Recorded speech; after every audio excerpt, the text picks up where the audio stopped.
ये तो इंग्लैंड के लिए सौभाग्य की बात है कि 1857 की क्रांति के समय बाबू वीर कुंवर सिंह 80 वर्ष के थे, वो वृद्धावस्था में थे। अगर वो जवान होते तो उसी समय अंग्रेज वहां से भाग गया होता। लिखा है, क्या लिखा? 80 वर्ष के उम्र में जागा जोश पुराना था, सब कहते हैं कुंवर सिंह बड़ा वीर मर्दाना था। सुभद्रा कुमारी का एक कविता भी आपने पढ़ा होगा, झांसी की रानी। उनमें उन्होंने लिखा है, चमक उठी सन 57 में वह तलवार पुरानी थी। तो आज हम ऐसे वीर सपूत के बारे में पढ़ेंगे जिनका नाम भारतीय इतिहास में एक वीर स्वतंत्रता सेनानी के नाम के पन्नों में दर्ज है।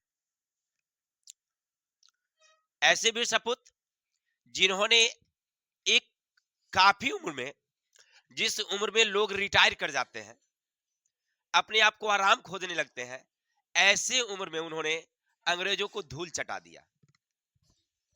ऐसे ही सपूत सन 13 नवंबर 1777, 13 नवंबर 1777 बाबू साहबजादा सिंह और माता पंचरत्न कुंवर के गोद में किलकारियां निकली और उनका नाम रखा गया, क्या नाम रखा गया? बाबू वीर कुंवर सिंह। क्या नाम रखा गया? आपने इनके अनेक किस्से तो सुने ही होंगे, तो आज थोड़ा नजदीक से इनके बारे में जानने की कोशिश करते हैं। और मैं मोटिवेशनल स्पीकर राकेश सर आपका स्वागत करते हैं अपने YouTube चैनल ऑलवेज न्यू 142 पर।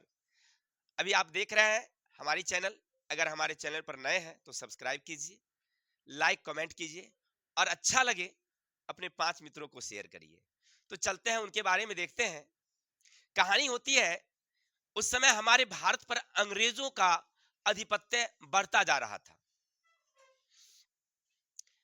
अंग्रेजों की कुछ नीतियां थी जिसके कारण हमारे देसी राजा, जो जमींदार, हमारे समाज और साथ ही साथ हमारे सैनिक उनसे क्षुब्ध थे, क्रोधित थे। जैसे अंग्रेजों की विलय की नीति, हड़प की नीति, जिससे हमारे देसी राजा क्षुब्ध थे। अधिक से अधिक कर लगाया गया था जिसके कारण हमारे जमींदार क्रुद्ध थे। सती प्रथा, बाल विवाह इत्यादि पर रोक लगाने के कारण हमारे समाज के लोग उससे क्रोधित थे। और सेनाओं में भेदभाव की नीति थी, अंग्रेजी सेना को ज्यादा सुविधा मिलता था, भारतीय सेना को कम सुविधा। और उस समय नई कारतूस वाली घटना चली थी जिसके कारण हमारे सैनिक क्रोधित थे। ऐसे ऐसे ही समय में उत्तर प्रदेश का एक जगह है जिसका नाम है मेरठ। मेरठ में जो हमारे भारतीय सेना थे मंगल पांडे, 10 मई 1857 को अंग्रेजों के विरुद्ध युद्ध की घोषणा कर दिया, गोली चलाने से इनकार कर दिया। इसके बाद उनके फांसी दे दी गई और उनके फांसी मिलते ही भारतीय सेनाओं ने विद्रोह कर दिया।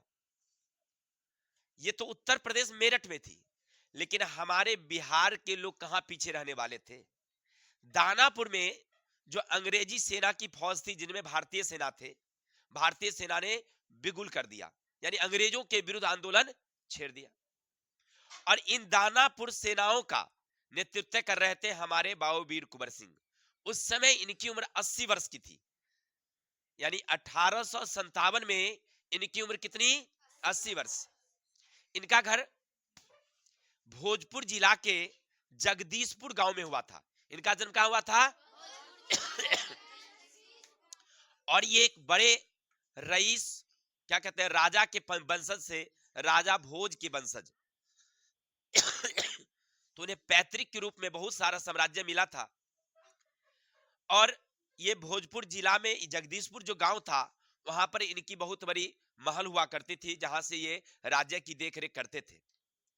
लेकिन आरा पर उस समय अंग्रेजों का कब्जा था। आरा जो शहर था ना, उस पर किसका कब्जा था?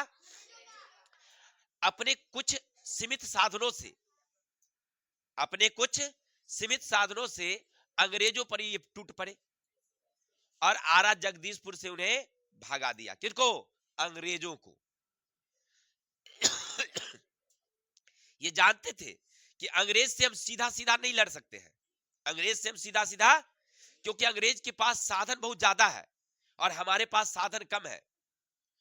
तो इनकी एक नीति थी, उनका नाम है गोरिल्ला युद्ध। मार्शल बचपन में ये जब थे तो उस समय खेल कूद में नहीं, ये मार्शल आर्ट सीखने में बहुत ही निपुण थे। यानी कि ये बचपन में शौक मौज से नहीं, तलवारबाजी, भाला चलाना, युद्ध की नीति पर इन्होंने काम किया था। और ये बचपन से ही गोरिल्ला युद्ध, मार्शल आर्ट को जानते थे।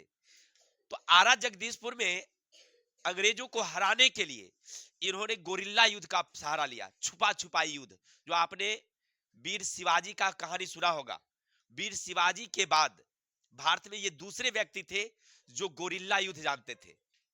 अंग्रेजों को छिप छिप का बिहिया के जंगलों में लड़ाई किए और पहली बार तो अंग्रेजों को हरा दिए। अंग्रेज आरा जगदीशपुर से डरकर भाग गया और वहां पर ब्रिटिश झंडा नहीं, कौन झंडा लहराया? जगदीशपुर का झंडा। ए लड़का, तुम्हें देख रहा है, इतना कूटेंगे ना कि सारा लाइफ तुम समझ जाएगा तुम। चलिए, अब क्या होता है कि आरा जगदीशपुर पर उनका अधिकार हो गया, लेकिन फिर अगले ही समय अंग्रेज दुगनी शक्ति के साथ आया और बाबू वीर कुंवर सिंह से फिर आरा जगदीशपुर में उनकी लड़ाई हुई। वही बिहार के जंगलों में काफी घमासान लड़ाई हुई, काफी अंग्रेजी सेना भी मारी गई, इनके बहुत सारे सेना भी मारे गए, लेकिन इनका भाई अमर सिंह उनके साथ था। ये लोग लड़ते देखे कि अब यहां से बचना मुश्किल है, तो यहां से ये निकल भागे। ठीक है, और जगदीशपुर से ये निकल भाग करके कहां चले गए? तो उत्तर प्रदेश। वहां पर झांसी की रानी, तात्या टोपे और बहुत सारे देसी राजाओं के साथ मिले, सब लोगों का सहयोग लिए और सहयोग लेकर के फिर से उत्तर प्रदेश में एक जगह है जिसका नाम है आजमगढ़। आजमगढ़ पर अंग्रेजों का कब्जा था, उस पर उन्होंने फिर से अधिकार कर लिया। किस पर? आजमगढ़ पर। अंग्रेज को जैसे ही मतलब अधिकार हो जाता किसी का, अंग्रेज फिर दोबारा शक्ति से आता और उस पर कब्जा कर लेता। क्योंकि वीर कुंवर सिंह भी बहुत ताकतवर थे। इनके बारे में एक अंग्रेज अधिकारी जिनका नाम है होब्स, उन्होंने लिखा कि ये तो इंग्लैंड के लिए सौभाग्य की बात है कि 1857 की क्रांति के समय बाबू वीर कुंवर सिंह 80 वर्ष के थे, वो वृद्धावस्था में थे। अगर वो जवान होते तो उसी समय अंग्रेज वहां से भाग गया होता। यानी उनकी दहशत अंग्रेजों में इतना फैल गया था, इतना फैल गया था कि उनके नाव से कांपती थी। आजमगढ़ में फिर से वो हार गए बाबू वीर कुंवर सिंह। अब वहां से लौट रहे थे अपने घर जगदीशपुर। जैसे ही गंगा पार कर रहे थे, कोई ऐसा देशद्रोही आदमी अंग्रेजों को खबर कर दिया कि बाबू वीर कुंवर सिंह फिर से आ रहे हैं। कहां? जगदीशपुर आ रहे हैं। अंग्रेज ने उनको रात में ही घेर लिया गंगा किनारे, दोनों तरफ से। बड़े उनके जो घर थे ना, उसके आसपास जहां उतरते, अंग्रेज चारों तरफ से पहले पुलिस बैठा रखा था। अब दोनों तरफ से गोलियां चलने लगी, बीच गंगा में थे, दोनों तरफ से गोलियां चल रही थी। फिर भी ये हिम्मत नहीं हारे और लड़ते रहे। अंग्रेजों को पीछे धकेलने में ये कामयाब हुए, लेकिन छुपके से एक अंग्रेज ने इनको गोली दाग दी जो इनकी दाई बाह में लगी। जैसे दाई बाह में लगी, तब भी ये पीछे नहीं हटे, लड़ते रहे, बाई हाथ से तलवार चलाते रहे। लेकिन इनको लगा कि अब हम नहीं बच पाएंगे, क्योंकि गोली का जहर इनके शरीर में फैलता जा रहा था। इन्होंने अपनी दाई हाथ को काट दिया और गंगा मां को अर्पित कर दिया और उन्होंने बोला कि हे गंगा मां, मेरी तरफ से एक तुच्छ भेंट स्वरूप स्वीकार कीजिए। यानी देखिए, एक ऐसा वीर जो अपनी भुजाओं को खुद, हम लोग एक नाखून काटते हैं, थोड़ा सा कट जाता है हाथ तो कितनी दर्द होती है, लेकिन वो वीर अपने ही हाथों से अपने हाथ को काट करके हटा दिए।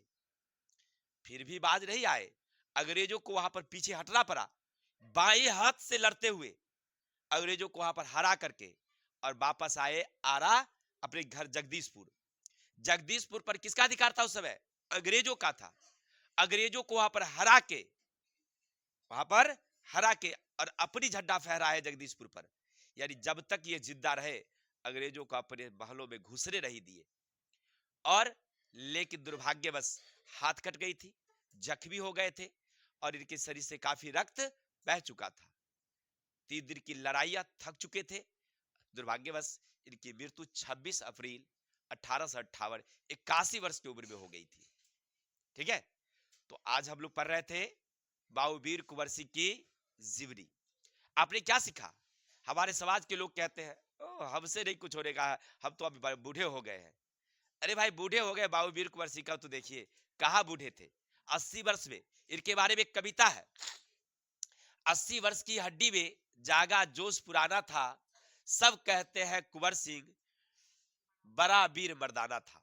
बहुत सुंदर कविता किन्होंने लिखा है।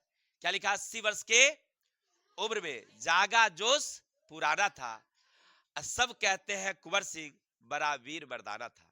सुभद्रा कुमारी का एक कविता भी आपने पढ़ा होगा, झांसी की रानी। उनमें उन्होंने लिखा है, चमक उठी सन 57 में वह तलवार पुरानी थी। किसके लिए लिखा गया है? बाबूवीर कुंवर सिंह के लिए लिखा गया था। पुरानी थी, तलवार पुरानी का मतलब क्या? झांसी की रानी तो उस समय 22-23 वर्ष की थी या 30 वर्ष की थी, तो वो पुरानी थोड़ी थी। कौन पुराना था? वीर कुंवर सिंह। उनके बारे में लिखा गया है कि उस समय जो लड़ी गई लड़ाई एक बूढ़े लोगों ने लड़ा था, अगर शायद ये उस समय युवा होते अंग्रेजों, और हाँ ऐसे भी वो भगा देते, लेकिन हमारे भारतीय में कुछ गद्दार राजा अंग्रेजों का साथ दे दिया, जिसके कारण हम लोगों को पीछे हटना पड़ा। तो आज पढ़ रहे थे आप लोग बाबूवीर कुंवर सिंह की कहानी। बताइए उनका जन्म कब हुआ था? 13 नवंबर 1777। इनके पिताजी का नाम? माता पंचरत्न कुंवर। माता कौन थी? इनका जन्म कहाँ हुआ? अच्छा, और इनकी मृत्यु? किसी को डाउट? आज के लिए इतने ही। तो आज के लिए विदा दीजिए, कल मिलते हैं नेक्स्ट वीडियो के साथ। तब तक हंसते रहिए, मुस्कुराते रहिए और हमारी वीडियो देखते रहिए। अगर अच्छा लगा हो शेयर करिए। तब तक के लिए जय हिंद, जय भारत।